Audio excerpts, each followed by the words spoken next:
पद्मा परिवर्तिनी एकादशी महात्म्य युधिष्ठिर ने पूछा, केशव, कृपया यह बताइए कि भाद्रपद मास के शुक्ल पक्ष में जो एकादशी होती है उसका क्या नाम है, उसके देवता कौन है और कैसी विधि है? भगवान श्री कृष्ण बोले, राजन, इस विषय में मैं तुम्हें आश्चर्यजनक कथा सुनाता हूं जिसे ब्रह्मा जी ने महात्मा नारद से कहा था।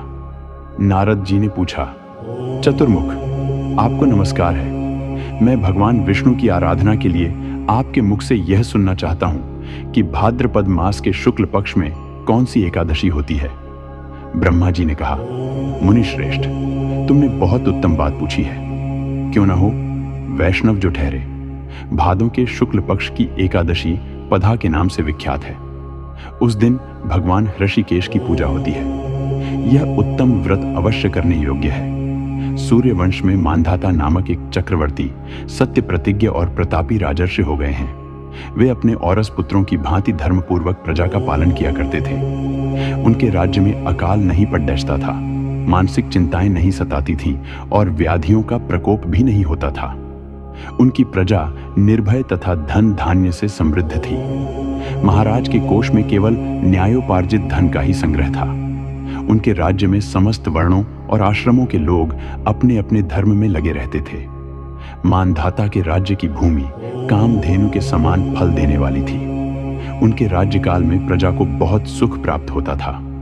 एक समय किसी कर्म का फल भोग प्राप्त होने पर राजा के राज्य में 3 वर्षों तक वर्षा नहीं हुई। इससे उनकी प्रजा भूख से पीड़ित हो नष्ट होने लगी। तब संपूर्ण प्रजा ने महाराज के पास आकर इस प्रकार कहा। प्रजा बोली, नृपश्रेष्ठ, आपको प्रजा की बात सुननी चाहिए। पुराणों में मनीषी पुरुषों ने जल को नार कहा है। वह नार ही भगवान का अयन निवास स्थान है, इसलिए वे नारायण कहलाते हैं। नारायण स्वरूप भगवान विष्णु सर्वत्र व्यापक रूप में विराजमान है। वे ही मेघ स्वरूप होकर वर्षा करते हैं। वर्षा से अन्न पैदा होता है और अन्न से प्रजा जीवन धारण करती है। नृपश्रेष्ठ, इस समय अन्न के बिना प्रजा का नाश हो रहा है। अतः ऐसा कोई उपाय कीजिए जिससे हमारे योगक्षेम का निर्वाह हो।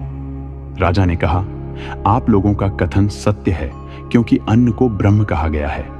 अन्न से प्राणी उत्पन्न होते हैं और अन्न से ही जगत जीवन धारण करता है। लोक में बहुधा ऐसा सुना जाता है तथा पुराण में भी बहुत विस्तार के साथ ऐसा वर्णन है कि राजाओं के अत्याचार से प्रजा को पीड़ा होती है। किंतु जब मैं बुद्धि से विचार करता हूं तो मुझे अपना किया हुआ कोई अपराध नहीं दिखाई देता। फिर भी मैं प्रजा का हित करने के लिए पूर्ण प्रयत्न करूंगा। ऐसा निश्चय करके राजा मांधाता इन्हें गिने व्यक्तियों को साथ ले विधाता को प्रणाम करके सघन वन की ओर चल दिए। वहां जाकर मुख्य मुख्य मुनियों और तपस्वियों के आश्रमों पर घूमते फिरे। एक दिन उन्हें ब्रह्मपुत्र अंगिरा आरार्षि के दर्शन हुए। उन पर दृष्टि पड़ते ही राजा हर्ष में भरकर अपने वाहन से उतर पड़े और इंद्रियों को वश में रखते हुए दोनों हाथ जोड़ कर उन्होंने मुनि के चरणों में प्रणाम किया। मुनि ने भी स्वस्ति कहकर राजा का अभिनंदन किया और उनके राज्य के 7 अंगों की कुशलता पूछी। राजा ने अपनी कुशलता बताकर मुनि के स्वास्थ्य का समाचार पूछा। मुनि ने राजा को आसन और अर्घ्य दिया। उन्हें ग्रहण करके जब वे मुनि के समीप बैठे तो मुनि ने राजा से आगमन का कारण पूछा। राजा ने कहा, भगवान, मैं धर्मानुकूल प्रणाली से पृथ्वी का पालन कर रहा था, फिर भी मेरे राज्य में वर्षा का अभाव हो गया। इसका क्या कारण है, इस बात को मैं नहीं जानता। आरार्षि बोले, राजन, सब युगों में उत्तम यह सत्य युग है। इसमें सब लोग परमात्मा के चिंतन में लगे रहते हैं तथा इस समय धर्म अपने 4 चरणों से युक्त होता है। इस युग में केवल ब्राह्मण ही तपस्वी होते हैं, दूसरे लोग नहीं। किंतु महाराज, तुम्हारे राज्य में एक शूद्र तपस्या करता है, इसी कारण मेघ पानी नहीं बरसाते। तुम इसके प्रतिकार का यत्न करो, जिससे यह अनावृष्टि का दोष शांत हो जाए।